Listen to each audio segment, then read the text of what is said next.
Hello students, welcome to my channel English digital tutorial. আমরা আলোচনা করছি ইংরেজি বিষয়, ইংরেজি গ্রামার, ইংরেজি ল্যাঙ্গুয়েজ। যেহেতু ইংরেজি আমাদের বিদেশি ভাষা, জন্ম থেকে আমরা এটা শিখে আসিনি, তাই একটু মন দিয়ে যদি ইংরেজিটা শেখা যায় তাহলে কিন্তু আমাদের আখেরে ভালো লাভই হবে। কারণ এই ভাষা গোটা পৃথিবী ছড়িয়ে আছে। এই ভাষা অফিসে আমরা ইউজ করি। এই ভাষা একটু ভালো শহরে, অন্য রাজ্যে, বড় শহরে গেলেই এই ভাষার ব্যবহার আমাদের জানতে হবে। ওকে, তাই আমরা আস্তে আস্তে চলতে চলতে এই ক্লাসগুলোর 51 নাম্বার 51 নাম্বারে আমরা এসে পৌঁছে গেছি। আজকে যে বিষয়টা নিয়ে আলোচনা করব, আমরা যে এতদিন পার্টস অফ স্পিচ গুলো শিখলাম, noun, pronoun, verb, adjective, adverb, preposition, conjunction, interjection, এগুলো ফরমেশন গুলো কিভাবে তৈরি হয় একটা থেকে আরেকটা জায়গায়, মানে একটা পার্টস অফ স্পিচ থেকে আরেকটা পার্টস অফ স্পিচে আমরা কিভাবে যাব, সেগুলো আমরা একটু ব্যবহার জেনে নেব। তাহলে আমাদের আগামী দিনে এগুলো বুঝতে সুবিধা হবে। এর মধ্যে বলে রাখি, প্রিপোজিশন, কনজাংশন, ইন্টারজেকশন এগুলোর কোনো চেঞ্জ হয় না। সেম ফর্ম, এর ফর্মের কোনো পরিবর্তন হয় না। এদিকে রইলেও ভার্ব নিয়ে অনেক আলোচনা করা হয়েছে। ভার্বের অনেক রকম ফর্ম আছে। 5 রকম ফর্ম নিয়ে আমরা ভার্বের আলোচনা করেছি ইতিমধ্যে। ভার্বের ওই একটা ভার্বকে 5 রকম ভাবে আমরা ফরমেশন তৈরি করতে পারি এবং 5 রকম ভাবে আমরা সেন্টেন্সে সেগুলোকে ব্যবহার করতে পারি। আর বাকি রইল তো 4টে গেলে আর 4টে বাকি রইল, noun, pronoun, verb, adjective, adverb. প্রোনাউনেরও এই 3টের সঙ্গে কোনো সম্পর্ক নেই। প্রোনাউন সম্পূর্ণ আলাদা, ও যদি চেঞ্জ হয় নিজের মধ্যেই হবে। এইগুলোর সঙ্গে তাদের কোনো সম্পর্ক নেই। তাহলে বাদ গেল প্রোনাউন এই দিক থেকে, আর ওইদিকে প্রিপোজিশন, কনজাংশন, ইন্টারজেকশন, এগুলোর ফিগার মোটামুটি সেম, কোনো চেঞ্জ হয় না। আর যদি চেঞ্জ হয় সামান্য একটু নিজেদের মধ্যে। এইবার যেমন ওই নিজেদের মধ্যে মানে কি বলতে চাইছি, প্রিপোজিশন চেঞ্জ হয়ে কনজাংশন হবে না, বা কনজাংশন চেঞ্জ হয়ে প্রিপোজিশন হবে না। কনজাংশন কনজাংশনই থাকবে, প্রিপোজিশন প্রিপোজিশনই থাকবে, ইন্টারজেকশন ইন্টারজেকশনই থাকবে। সেই রকম প্রোনাউনই থাকবে। এদের ফর্মের বিশেষ কোনো পরিবর্তন আমরা পাবো না। কিন্তু যত ঝামেলা হচ্ছে নাউন, অ্যাডজেক্টিভ, অ্যাডভার্ব। ক্লিয়ার করলাম বিষয়টা। ওই 5টা ওইদিকে চলে গেল আর এই 3টে এদিকে চলে গেল। আজকে আমরা এই 3টে বিষয় নিয়ে আলোচনা করব। কারণ একই জিনিস,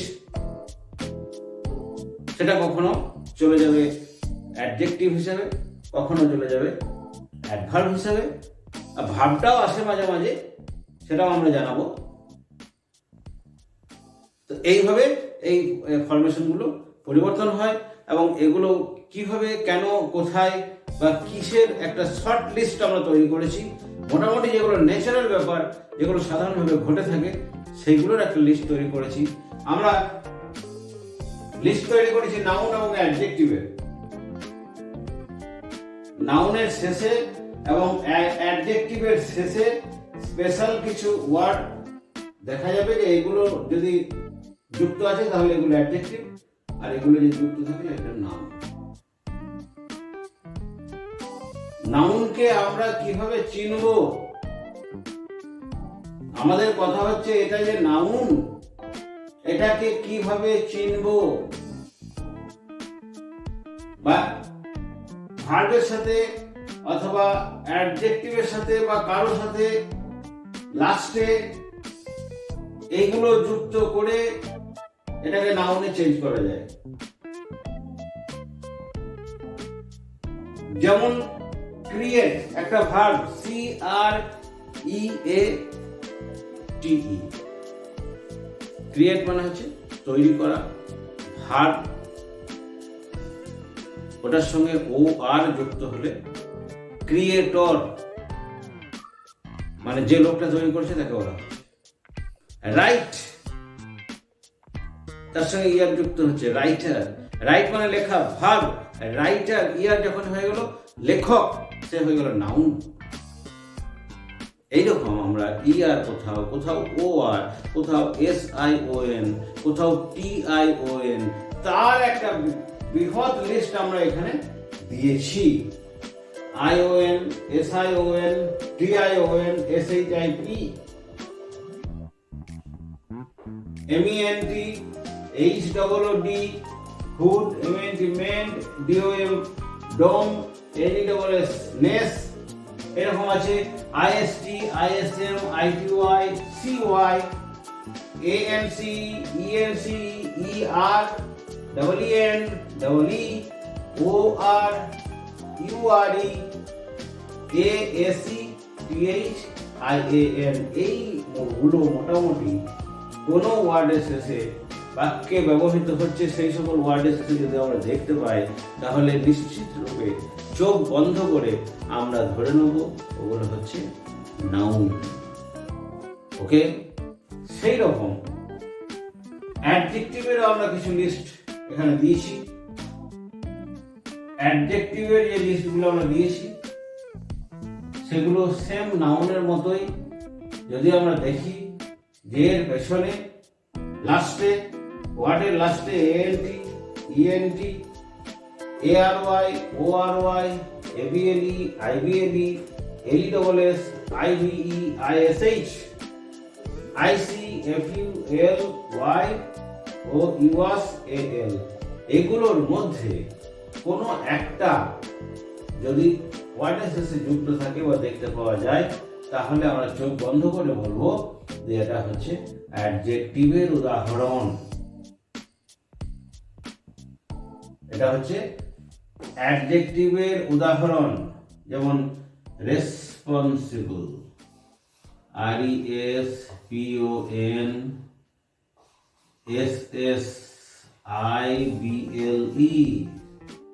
রেসপন্সিবল। IBLE আছে, এখানে রয়েছে IBLE, এটা হয়ে গেল অ্যাডজেক্টিভ। যেমন কন্টিনিউয়াস, CONTINUOUS,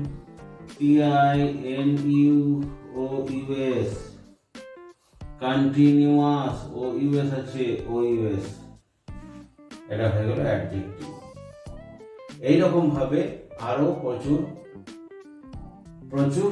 অ্যাডজেক্টিভ আমরা লিস্টে পাবো, অথবা সেন্টেন্স পড়তে পড়তে এগুলোকে আমরা আলাদা করে সিলেক্ট করব অ্যাডজেক্টিভের একটা ঘর করে।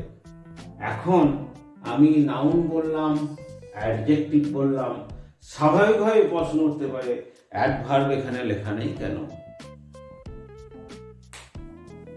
অ্যাডভার্বটা কোথায় আছে? অ্যাডভার্বটা ওইভাবে লেখার কোনো প্রয়োজন হয় না।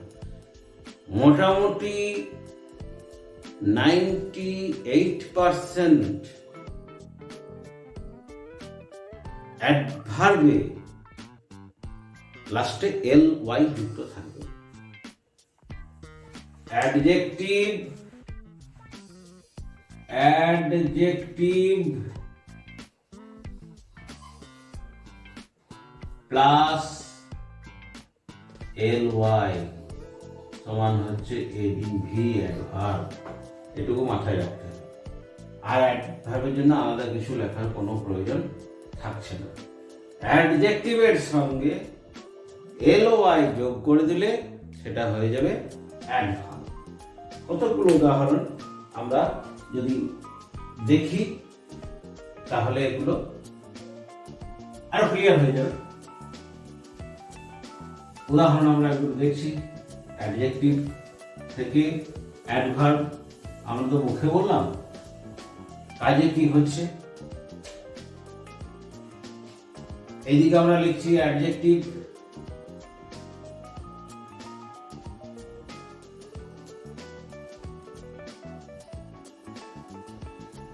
এটা হচ্ছে অ্যাডজেক্টিভ। এটা হচ্ছে অ্যাডভার্ব।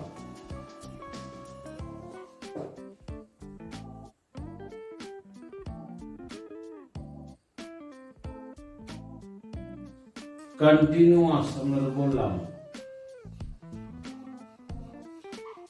কন্টিনিউয়াস এলওয়াই যুক্ত হয়ে যাবে,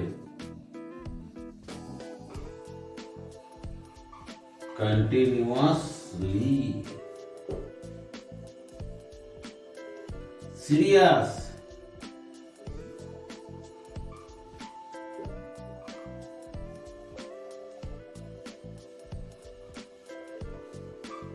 seriously, responsible,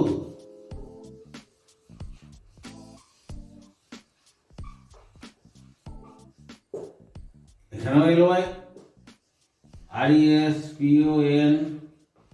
RESPONSIBLY, responsibly।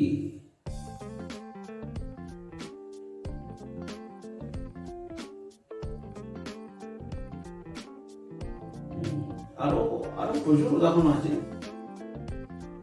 Practical, PRACTICAL, এল যুক্ত হয়ে অ্যাডভার্ব অ্যাডজেক্টিভ হয়েছে, তার সঙ্গে এলওয়াই দিচ্ছি, প্র্যাকটিক্যালি।